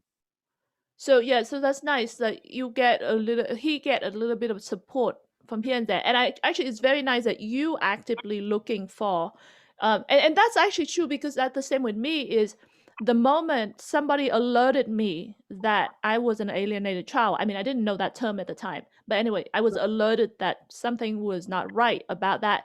I went looking, And that's how I found my father's website. Um, I never just kind of take whatever people said. I actually try to dig in, and that's what you did too. So yeah, really, you can't stop living. For targeted parents, it may be traumatic what you're going through. Um, if you wanted to have a chance to reconnect with your children, you have to live your life. You have to be the best you can, because when your children are ready to come back to you, or when your children start to look out for you, you want them to have something to find you with, and Yeah. even if it happened that you pass, like my case, my father passed. I have so much to have respect and admiration and love for him because of that. So it's important that you live your full life, and I know it's not easy. The journey is really painful, and you're dealing with false allegation and attack and losing your children and all that. So I get that. So I've also noticed that you said that you were in a group. So you was not only looking for answer, you also proactively looking for solution. So is that how you got involved with those groups, even though you were the parent? Um, well, with the first group that I ever got involved in, it was the Texas Fathers' Rights. And I found them when I was going through my divorce with my ex-husband, because I wanted to make sure that I was doing everything the right way. Obviously, I was not going to get my mother's support. So I started looking for pages and resources that were support for fathers. Because I was not raised in an environment that supported fathers. I was not raised in an environment that encouraged the relationship between a father and their child or their children. So I didn't know what that looked like. And legally in a divorce, I didn't know what that looked like either. So I got involved because of my first marriage. I wanted to make sure that I did the right thing. And then the next really large group that I got involved in was Texas 2503. And I got involved with them because of my experience. I believe I was already reunified with my father by the time I got involved with that group. So I was already establishing the healing process that I'm needing, that I do need to go through, that I am going through. So two very different reasons as to why I got involved, and two different types of advocacy, same same platform being family court, but two separate issues. Thank you. And so, by the way, so I'm so grateful for that group, Texas 2503. You guys are amazing. I love your work. I'm so excited. I'm going to be hanging out with these guys in person very soon. I feel love, and I feel a part of that group. Thank you, you guys. And I've seen you guys on the ground working. So let's talk about your advocacy work now. Like, what are you fighting for, and what are you doing? So currently what the Texas 2503 group is doing, there are two bills that are in the Texas legislature right now that are being pushed to become a law. One, both of them have to do with interference with child custody, which is an obvious factor in parental alienation, especially when it comes to withholding the child from possession and access to one of their parents. So currently the law is a state jail felony, but it's not being enforced. A lot of parents are familiar with this scenario, and it's seen as normal in our society, which absolutely just burns me to the core. Parent goes to pick up child pursuant to their court order. They have the order that says that, they have possession and access of the child during this time. And the other parent is like, nope, not going to hand the child over, or I'm just going to flat out ignore your attempts to contact me to pick up the child, and we're just going to like totally disappear. You don't need to know where the child is, or what they're up to, or even if they're still alive. You just go on with your life. So the parent that's being targeted, they're trying to call the cops and be like, hey, I need someone to give me a report for what's going on here. I'm trying to pick up my child. I'm not being permitted to do so. This is a state jail felony. There is a crime that is being committed here. Officers are coming onto the scene. If they do come onto the scene, or if it's just over the phone, they're basically having to state, this is a civil matter, take it back to court. Well, I mean, sorry, but if it were any other crime committed against a child, are the officers going to tell that parent, nah, take the parent to civil court? This is not our ball game. No, that's not what they would tell parents. That's not what they would tell anybody that's reporting a crime against a child. Unfortunately, that is the scenario that's going on. So the two bills that are in play right now, one of them helps. Sorry, hold on for 1 second. I want to just kind of clarify a little bit before we go into the bills. And by the way, everyone, Derek is into the chat room. He's one of the guy in the team. Yeah, love you guys, Derek. Yeah, so yeah, everyone, you can see Derek's in the room, and he posts about Texas 2503. So what's something Lulu just said is so important, and a lot of parents face with this and they don't realize. So they like Lulu just explained. And it's not just in Texas, it's almost every state. Custody interference is a felony. But when the parents turn up and try to pick up the child and being rejected, and they try to call the police will say, we're not going to get involved with the civil matter, just like she said. So this is something that not just in Texas, it happened everywhere. And it has a lot to do with lack of awareness, lack of understanding. So the police will look at the custody order. The custody is a family court matter. So they will say, well, this is a civil matter, because they themselves don't understand that there's a criminal code. So on our website, we have a post where we list all the criminal codes for multiple states. So, if you don't know your state, let us know and we'll look it up for you. Or you can look it up yourself, but almost every state has a criminal code for custody interference. And to recognize that is not just a civil matter. If you turn up and you are not informed, it's very hard for you to push the police to take action. But if you are informed, then you have a much better leg on this. So one of the big things that the Team 2503, even before these bills were in place, is that you guys did a lot of education for parents and provide support for them, right? You guys turning up and become the witness and educate the officers, and you go to meeting with the officer and you go to the DA office. You guys do a lot of these, right? And that's amazing. And actually, I learned a lot from this team because of what you guys are doing. And that's what I mean. This team is so proactive, you guys. They are out there, and we need a team like this for every state. We need a team like this everywhere, because really parents need support, and you shouldn't have to handle this alone. I think another thing that you guys also do a bit is being a court watcher, because you want to make sure that if you go to court, sometime you might end up with a judge that may be unfair.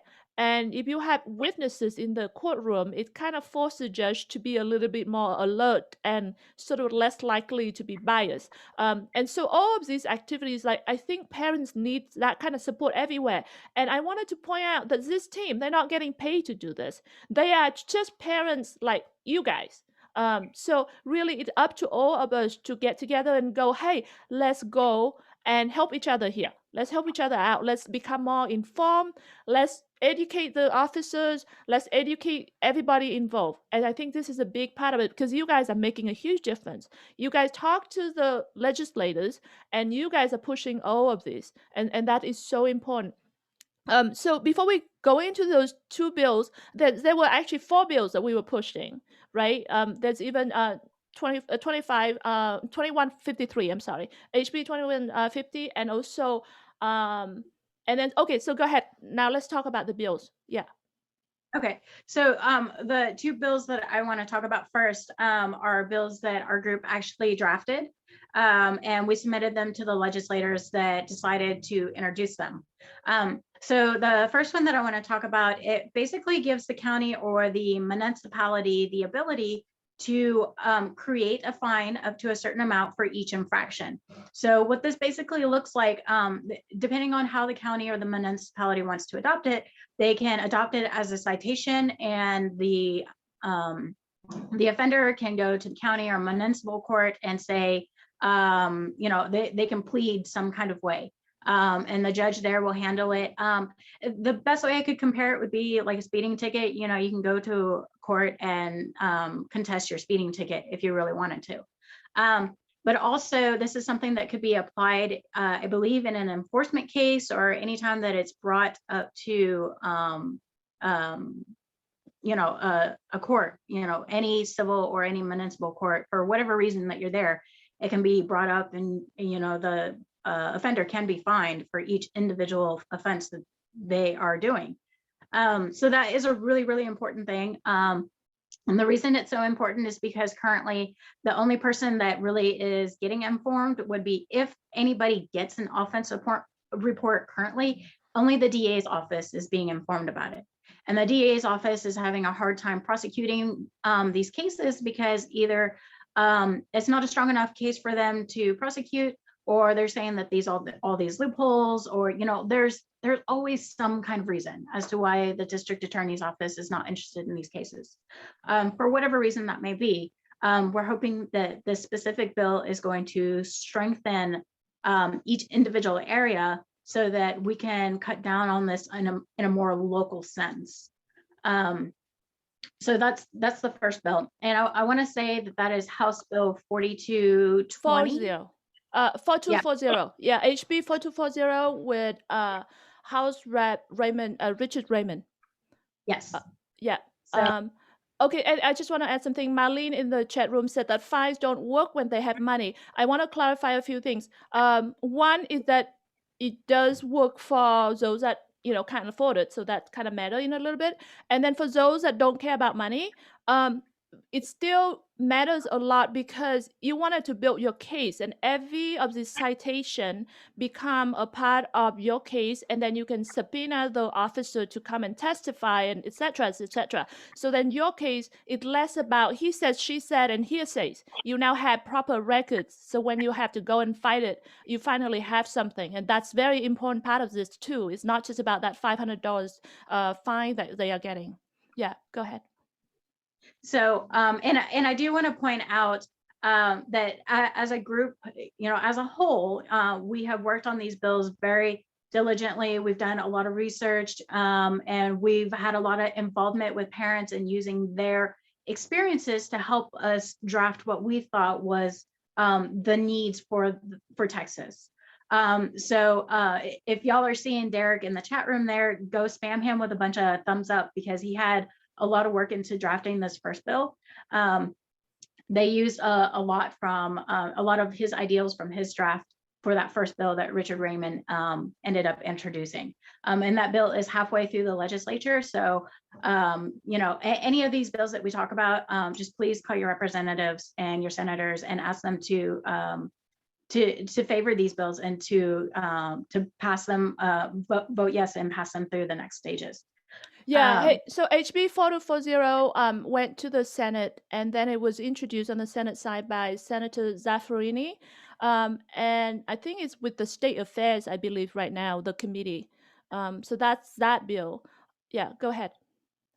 So the second bill that I want to bring up is SB 2011. And this is the bill that I helped draft quite a bit. And it was introduced by Senator Jose Menendez, who this senator has had a years long relationship with this group. They already had a relationship with him by the time I came on board. And I actually had a discussion with Senator Menendez that was very heartfelt, kind of explained to him why this was so important to me and why I really wanted him to champion this bill. So this is a much larger bill. What it does is it basically enhances and strengthens the law as it is. It gives law enforcement, those that are first on the scene, these men and women, they need more support. They need, what we've basically done with this bill is we've said, try to make contact with the alleged offender, try to locate the child. It's steps that can be taken. It's like a checklist that need to be taken to try and intervene for the sake of the child or the children's well-being. And there's nothing about this bill that says police have to take the child from one parent and hand them over to the other child. The bill does not do that in any sense of the word. All it does is it asks, or it doesn't ask, it's using the word shall. So this is not a use your discretion. It's if there's an offense being committed here, there's going to be an offense report written up. There's going to be proper documentation. Since there's not proper documentation now, we're strengthening the law so that documentation is done rightfully.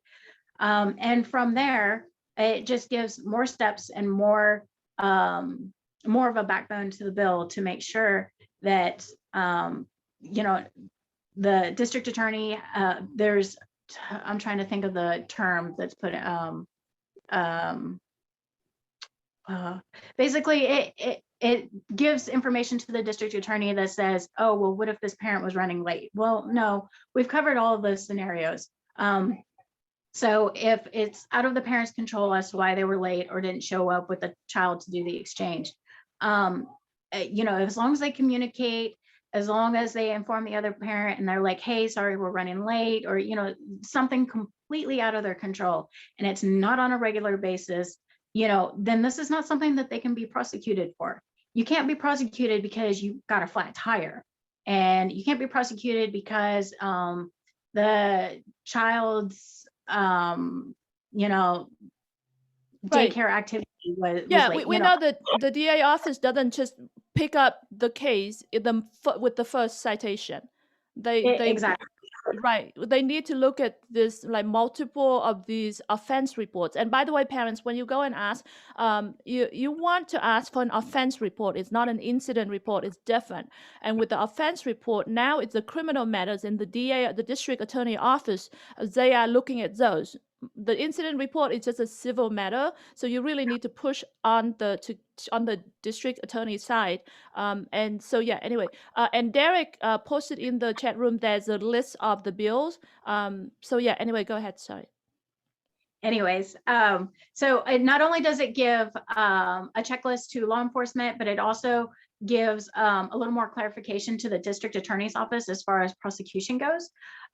So parents that do need to be held accountable for their actions, they can actually be held accountable, and not just some isolated mishap like, the flat tire situation. At one point, it was worded with an enhancement that on your third offense, it becomes a third-degree felony, but they did amend that part of the bill, and they've done away with it just to keep it a state jail felony. So that's the SB 2011 that Senator Jose Menendez is pushing through, and that is also halfway through. It's been voted through the Senate floor, and now it's going to the House side on the Justice, Juvenile, and Family Issues Committee. Right. Now it's going to that committee that is led by the chair, Victoria Neve, House Rep Victoria Neve. Okay, so all right, so there's those, and then we have HB 803. Do you want to talk about that one? Yeah. Well, HB 803, this one is really important. This is the second Texas session that I've been involved with an equal parenting bill. And what this does is there's a portion in the Texas Family Code where it basically says that it tells a judge, we encourage you to order the standard possession order, but if you have to modify away from that, whatever modification you make it as close to the standard possession order as you possibly can. And I will get that Texas Family Code for y'all so that you can you have it for information wise. So that's the biggest problem that we have in Texas right now is a lot of parents, they're granted a standard possession order, and even if they ask for an expanded possession order, very often they are denied that request. And so what the equal parenting bill does is it really does encourage a relationship with both parents. It really does equalize the time between both parents and gives the child or the children the stability of the bond with both parents, the involvement of being there and present for extracurricular activities, helping with homework,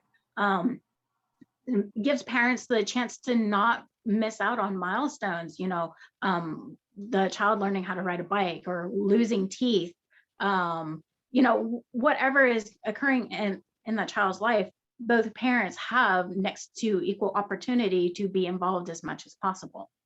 Right. That's the thing, is separation or divorce doesn't have to be traumatizing for the children.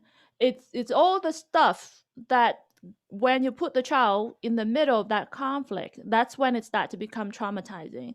But you can have an amicable divorce, and it doesn't have to be, horrific experience for the children. But anyway, so for example, Destiny said alienators will do everything opposite and are spiteful. And yeah, that's true. And that's the question that I always have, is how much of this is motive and how much of it is ignorant. And I really strongly believe that it has a lot to do with the intent, the motive, than the ignorant. And then with the society and the law not supporting the alienated parents, that it sort of empowers the alienated to justify what they do even more. Yeah, so the fourth bill is HB 2153. Mm-hmm.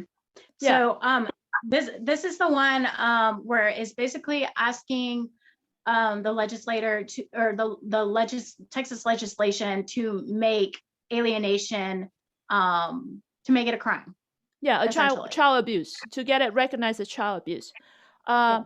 So, oh, I'm sorry. Let's go back to HB 803, which is a presumption of equal share parenting.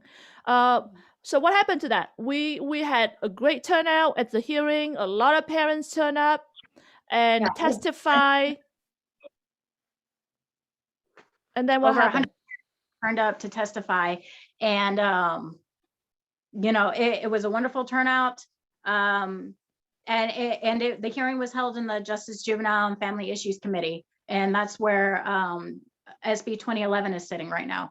And this is a really important factor to consider, where these bills are sitting right now, because bringing up HB 803 again, what happened to it? Where is it going? It's dead, because the deadline is over. Because I think we're near very close to the end of the legislative session. I think it ended. It's going to end June 1st. So we have it's being held hostage. I think it's dead. It hasn't moved, I think, in over a month. That I believe, I don't recall, and I might have to be corrected on this, but I believe the committee did not vote on it. So it's just kind of sitting there. So it doesn't have any votes to leave the committee, to get sent to calendars, to get sent to the House floor. It's just kind of sitting there. And, there's no way we've been able to get it to move. And the reason that this bill is so important is kind of like what I pointed out earlier. Parents or children that are subjected to a standard possession order, there's one parent that has excessively more time with the child, and therefore they have prime opportunity to apply those alienation tactics. And I believe that there would be less child abuse, less alienation, and less psychological abuse if we were able to even out the possession and access between parents. I think this bill is very, very important to move along and get it out of committee, because it plays a very vital role in protecting children that are still going through this and will continue to go through this.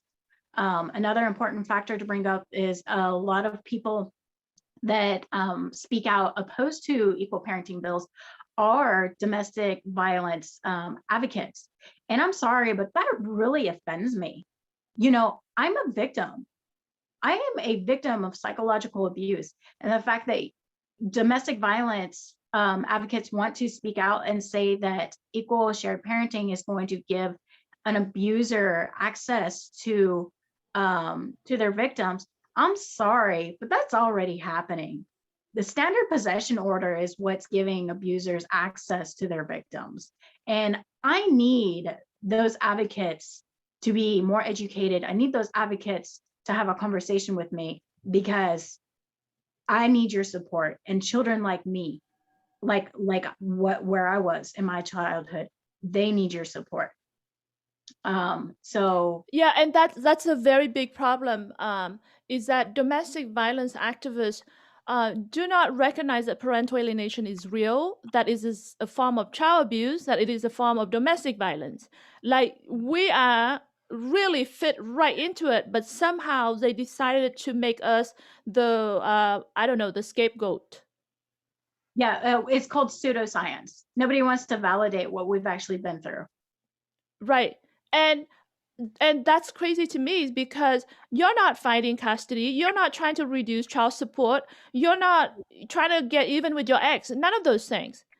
You're the child, you experience it, and they try to make it a father rights versus the feminist group issues. Like she said, he said, this is a fight between parents. You completely miss the point. This is about the children, and we are the children. We are speaking up, and they're not listening.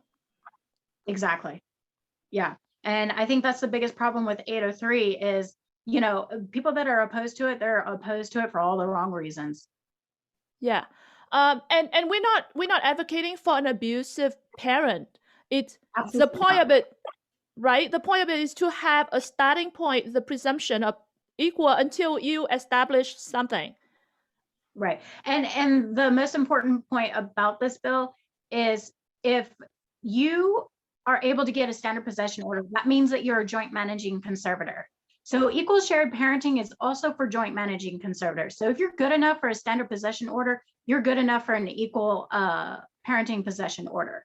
So people that are educating themselves on this bill, they need to keep that in mind, that sole conservatorship applies when family violence has been proven or has been a factor. So joint managing conservatorship is when both parents have been proven to be fit parents. So this bill does not give abusers access to their victims. Absolutely not. Right. So Bernard was asking about the term that you just mentioned. So what this activist group is trying to say is that parental alienation is not real, and they said that parental alienation is pseudoscience. They're trying to say that it's not scientific, and it's what Lulu was just talking about right now is not just what's happening in the House floor in Texas. This is what we are dealing with worldwide. These activist group are taking these their stand to bring in bills to destroy and silence the victim of parental alienation around the country and around the world. And they bring in these bills that are like so dangerous, and then they fight the bills that are important to these victims. And really, the psychological abuse is just as serious as sexual abuse or physical abuse, and the long-term ramifications of it is just very, very serious. And it's really unfortunate that we up against this. So yeah, the next bill is HB 2153. Now remember, we just talked about how 803, the last bill, the HB 803, not H SB 803. I'm sorry, it's the Senate bill that went to the House. It ended up in the Juvenile Justice and Family Issues Committee, and then now it's being killed. It's dead. It's sitting there. It's not getting anything. Okay, so remember that committee. The next bill that we're going to talk about right now is HB 2153. This is a House bill that's trying to put parental alienation to be recognized as child abuse. Guess where it went to? Where did this bill go? It also went to Justice, Juvenile, and Family Issues. Yeah, and then what happened to that bill? It hasn't moved. We never even got a hearing, right? We got over 600 parents and adult children. We listed the name of everybody. We had 52 organization advocacy group behind supporting this bill. And we talked to everybody in the House, in the committee. We contacted everyone, and they will not even give this bill a hearing date. So I'm really curious why the Juvenile Justice and Family Issues, which is the committee that set out to take care of families and children, the legislation to do with this, and yet these critical bills, and I mean, like the same what you said, HB 803, there's hundreds of parents turning up to testify, and yet nothing. We never get to have that bill move. It's going to die. HB 2153 is already dead because it got a certain deadline that it has to be, come out. It never came out, so it's dead. It's so interesting. And then SB 2011 went, now it's going to the same committee. So it's going to Yeah. be interesting to see what's going to happen to that bill, whether it's ever going to get a hearing. Like, what's going on? Is that a black box? That's a really interesting question, especially because the committee members, most of them are different people this session. Even the chairperson is different. So what is going on? What is it that we need to do to, whose experience, whose story, whose expertise do we need to paint the picture that Texas children are suffering, and these legislators, they're the ones that can make the changes. They're the ones that can be the heroes to these victims. It's starting with them, because the law can't be enforced. There can't be any intervention until these legislators decide to vote yes. So what is going on? Right. Yeah, it's actually very frustrating because we have so many parents behind this, so many children behind this, professionals behind this. We even submit, scientific research and data and information to all these legislators. We send in the package of lists of all these parents, name by name. We even list the professional that was backing this up. We even list all the organization that are backing up to this bill, and we could not even get anything. And then, like you said, 803 got over 100 parents turning up, and it's also did not get to see the light of the day. And then now we have SB 2011. It's going to be interesting to see. We're running out of time because the session is going to be over very soon.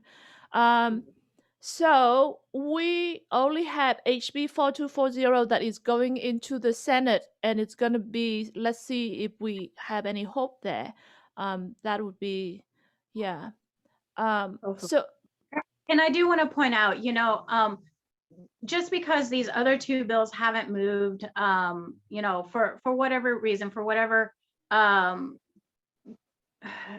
Juvenile Justice and Family Issues Committee, I don't know what's going on, but I don't want to say that they're not doing their job, because there must be something going on. Maybe I don't know. I continue to have hope for the bills that are going to continue to go through them. I continue to hope that the legislators are going to give a hearing to the bills that need it, and give the votes that are needed. So my best advice at this point is for parents and advocates to continue to reach out to the committee, and continue to reach out to their senators and their state representatives to ask them to favor these bills. Because we do not have the answers. That is my biggest point. We do not have the answers. We don't know what's going on. But just continue to contact folks in the Texas legislature, be professional, be polite, and just tell them why it's important to you. Tell them, you don't need to tell them your whole story, but just tell them that they're important and why. Yeah, I think that's so important, is to be polite, be patient, and yeah, you can tell a brief summary of what you're going through, but yeah, showing your support for that, I think, is important. And I think that's a very good point, like you said.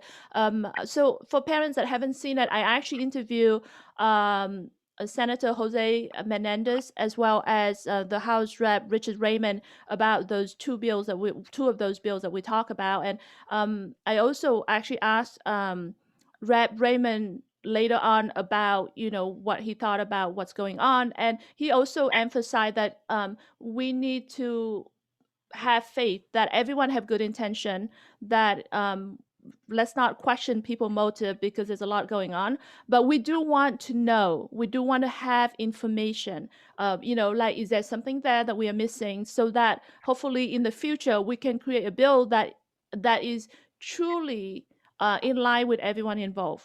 Because the point of this is to make sure that it addresses the needs for all the constituents in Texas. Right. Yeah. So you guys see, it's so amazing that Lulu was the child victim, and she suffered so much because of this abuse that she didn't even see it until much later in her life and finally recognized it. And now she's an advocate for this. She's so proactive. She's out there. And yeah, so much going on. I'm so proud of what you do. And I really, like I said, I said to the same with Derek, George, Claudia, Kimmy, all these people in 2503, you guys are incredible. Paul, like all these different people out in Texas, you guys have an amazing team. I'm so looking forward to see you guys. We are still working even after this session over. This is not a short-term thing. It's going to be a long-term thing that we're building. Yeah. Yes, absolutely. Yeah. Is there anything else that you wanted to add before we go? I do have a lot of people that reach out to me, and they ask me, what can they be doing for their kids? A lot of alienated parents. And I just really want to reiterate, if there is some kind of trail that you can leave, whether it's little messages here and there, I miss you, I love you.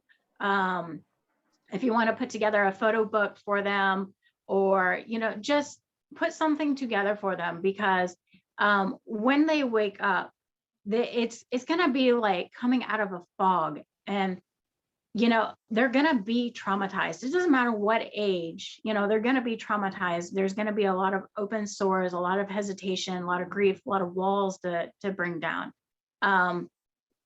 They're going to need something from you. And I know a lot of parents are going to be real eager to push, real eager to just like get as much communication, as many hugs, as many visits in as they possibly can, as when their kids start coming out of the fog. But I mean, my personal experience, take it at the pace that the child, or when they're an adult, I keep saying child, but I wasn't a child when I came out of the fog. So yeah, the adult child victim. Yeah. And that's truly what you have to see them as.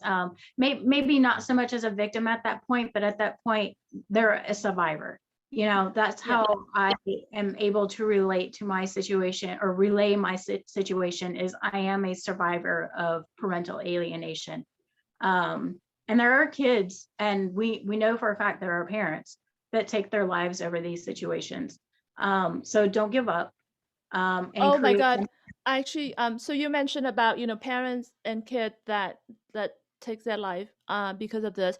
On top of that, there's homicide due to parental alienation, homicide of children, and homicide of the parents. It's crazy.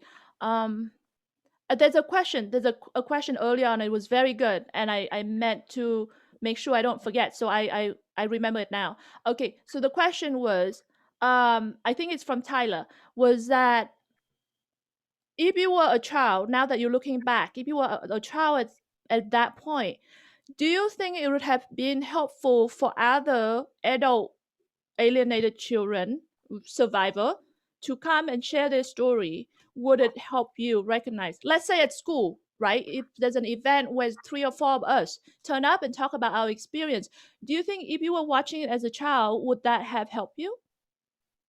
I think if it had happened early on, maybe around somewhere between the age of 6 and 10, I think if someone had reached out to me then, and I had seen or heard some type of alienated child story, I think that would have helped. But after around the time that I was 10 or 11, I was so brainwashed that it probably wouldn't have even fazed me, to be honest. So early intervention is very important.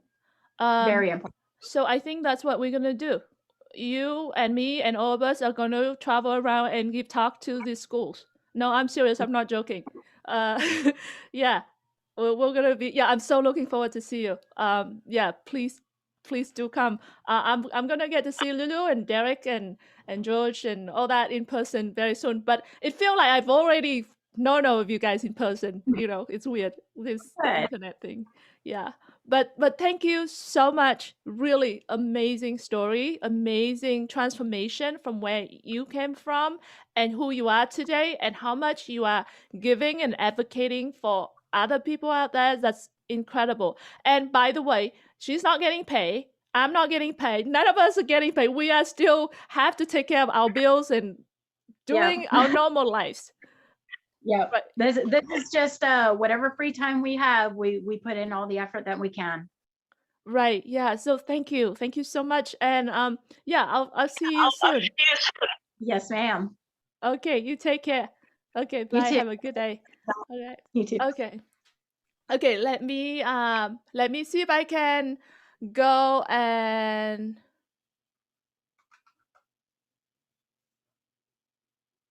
I wonder if Amanda can come back.